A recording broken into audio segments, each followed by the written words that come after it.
Hello guys, welcome to my channel.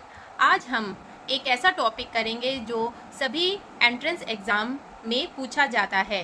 Percentage से related एक या दो क्वेश्चन हर एंट्रेंस टेस्ट में पूछे ही जाते हैं। तो लेट्स डू टॉपिक परसेंटेज। पहले हम परसेंटेज की बेसिक इन्फॉर्मेशन लेंगे। परसेंटेज का मतलब होता है पर प्लस में सेंट। इसका मतलब होता है 1/100 और इसका सिंबल होता है ये। अब हम करेंगे conversion of percentage into fraction. 100% का मतलब होता है यदि हम 100 को मल्टीप्लाई कर देंगे बाय 1/100 से तो इसका मतलब है कि 1। 50% का मतलब होता है इसे फ्रैक्शन में कन्वर्ट करेंगे तो ये आ जाएगा 1/2।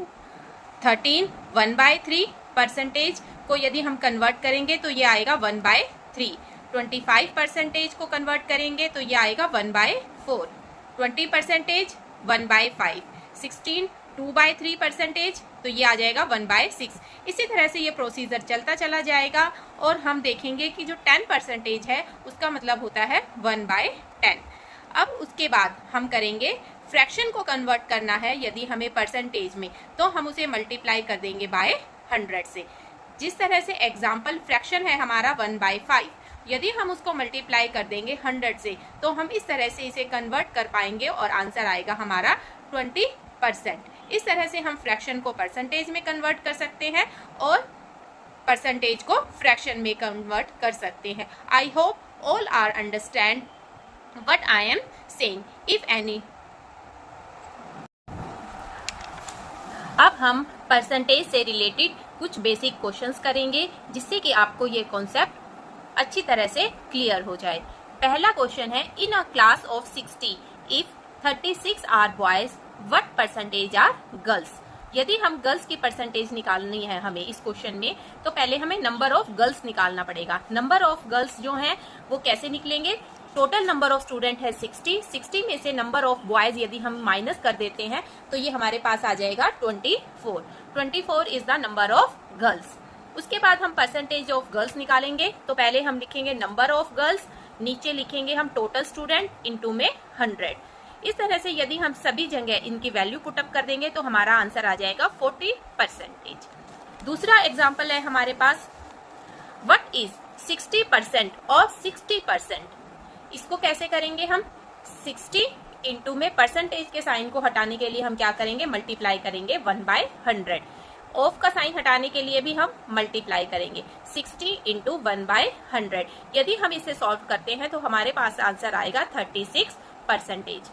तीसरा क्वेश्चन है हमारे पास, 25% of A is equal to में 33 1/3% of B is equal to में 12 1/2% ऑफ सी। इफ ए की वैल्यू दे रखी है 20, देन हमें वैल्यू निकालनी है ए प्लस बी प्लस सी की। तो सबसे पहले हम क्या करेंगे, हमारे पास ए की वैल्यू है तो हम बी की भी फाइंड आउट करेंगे और सी की भी करेंगे। 25% का मतलब क्या होता है? 1/4। 33 1/3% का मतलब क्या होता है? 1/3। और 12 1/2% का मतलब क्या होता है? 1/8। ये मैंने आपको पहले भी बताया था। उसके बाद है a/4 इज इक्वल टू में b/c, b/3 is equal to में c/में 8। यदि हम फर्स्ट और सेकंड को कंपेयर करते हैं, क्रॉस मल्टीप्लाई करेंगे तो ये आ जाएगा 3a इज इक्वल टू में 4b। अब हम फर्स्ट को और थर्ड को करेंगे, 8a इज इक्वल टू में 4c। यदि मैं फर्स्ट इक्वेशन में a की वैल्यू रख देती हूँ जो हमारे पास है 20, तो हमारे पास क्या वैल्यू आ जाएगी? b की वैल्यू आ जाएगी जो आएगी 15। उसके बाद है हम b की वैल्यू आने के बाद अब हम c की वैल्यू निकालेंगे। c की वैल्यू कैसे निकलेगी? 8a इज इक्वल टू में 4c, जो सेकंड इक्वेशन है उसमें हम a की वैल्यू पुटअप कर देंगे तो हमारे पास c की वैल्यू आ जाएगी जो होगी 40। बस हमारे पास a की भी आ गई, b की भी और c की। यदि हम इन तीनों को ऐड कर देते हैं तो हमारे पास आंसर आएगा 75। इस तरह से हमारे पास ये रिक्वायर्ड आंसर है। आई hope all these examples and questions will help you to understand the topic percentage very smoothly. If any doubt, please comment